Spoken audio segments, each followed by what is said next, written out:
Est-ce que vous pouvez dire en guise de mot de fin quelque chose? En réalité, ma contribution vient comme un complément à ce que le Père Élisée vient de dire. S'il faut vraiment guérir notre société meurtrie, s'il faut vraiment penser à un développement intégral, dans le livre mentionné, moi j'ai proposé une triple conversion. La conversion intellectuelle, la conversion morale et la conversion religieuse.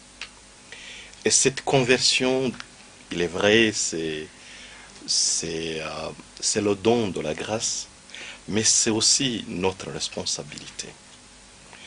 Et selon ce que j'ai écrit, notre responsabilité réside aussi dans la manière de former les agents évangélisateurs, les prêtres, les religieux, religieuses et les laïcs, pour qu'ils puissent vraiment être à la hauteur de la tâche de l'évangélisation, qui soit vraiment prophétique dans notre contexte. Dans cette formation qui vise la conversion intellectuelle d'abord, je propose qu'on forme les prêtres et les religieux et religieuses à la vérité. Élisée a mentionné le mensonge, le péché vraiment. C'est un péché intellectuel terrible parce que justement, planifier et réaliser selon les étapes de tout acte aussi, de toute action intellectuelle. Eh bien, si on ne forme pas nos candidats à la vie consacrée, au sacerdoce, au laïcat responsable, si on ne les forme pas à la vérité, on va perpétuer le mensonge. La vérité sur Dieu, on va la perdre. Aujourd'hui, le monde renverse la donne. Les êtres créés veulent être des créateurs. On oublie le créateur, on veut se faire créateur et on renverse le monde. Et si le monde ne connaît pas cette vérité, c'est-à-dire ce qu'est vraiment Dieu, notre avenir serait en danger. La vérité sur l'homme, sur la personne. On a vraiment beaucoup de mensonges aujourd'hui et des illusions sur la personne humaine. On parle de tout sur la personne humaine, mais on oublie que c'est l'image de Dieu. On va dire qu'il est lancé, qu'il est gros, qu'il est gras, qu'il est tout ça, mais on oublie l'essentiel, l'image de Dieu.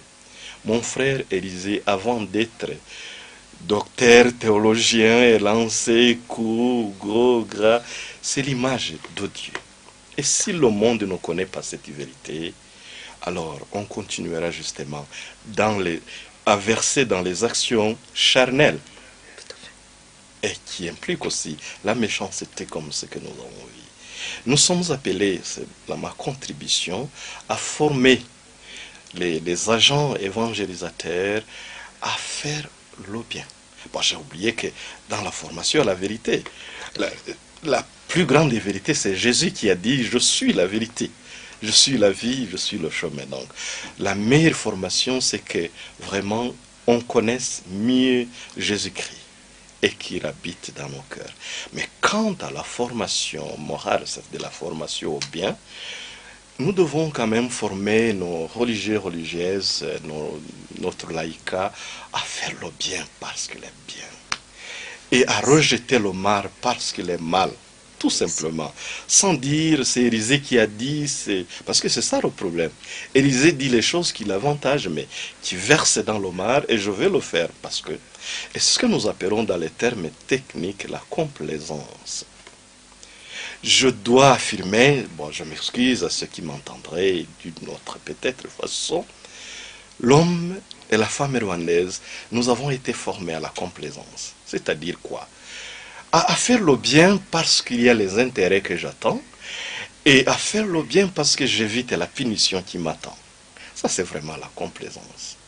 Et aujourd'hui, si nous voulons avancer, nous devons former les religieux et religieuses à apprendre à faire le bien parce qu'il est bien, et refuser le mal parce qu'il est mal, peu importe d'où ça vient, et arriver jusqu'à un niveau où on peut même, comme notre Seigneur Jésus-Christ dit, le bien est bien, le mar est mar, je le refuse. Et si vous voulez, mes mains sur la croix comme notre maître.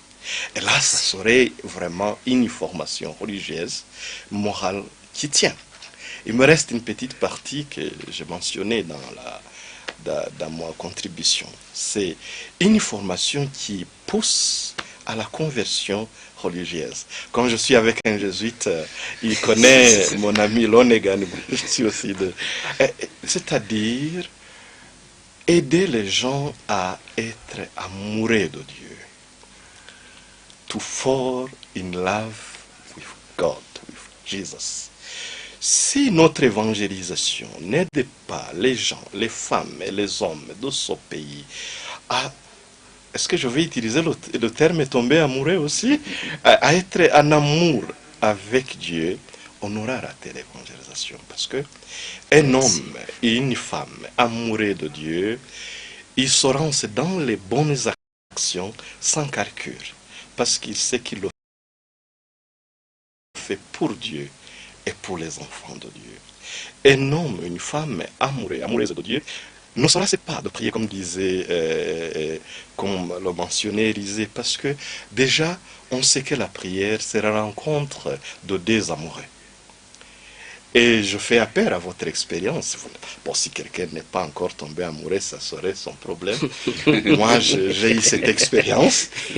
Une personne amoureuse, vous voyez, quand vous vous donnez rendez-vous, même si c'est à Byumba, tu vas aller. Même si c'est à Tchangougou, tu vas aller. Si loin soit le chemin, quand tu es amoureux de quelqu'un, tu le trouveras. C'est la même chose pour Dieu. Aller à la messe, tu peux aller même loin à Boutaré, pourvu que tu rencontres vraiment Dieu que tu aimes bien. C'est la même chose aussi de sa part. Un Dieu amoureux de moi et amoureux d'Élisée, de mon frère Benjamin, il sera toujours présent. Merci. Dans ma vie, dans mon cœur et parmi les miens. C'est ainsi que je peux dire. C'était ça ma petite contribution dans cette œuvre si gigantesque des hommes très cultivés.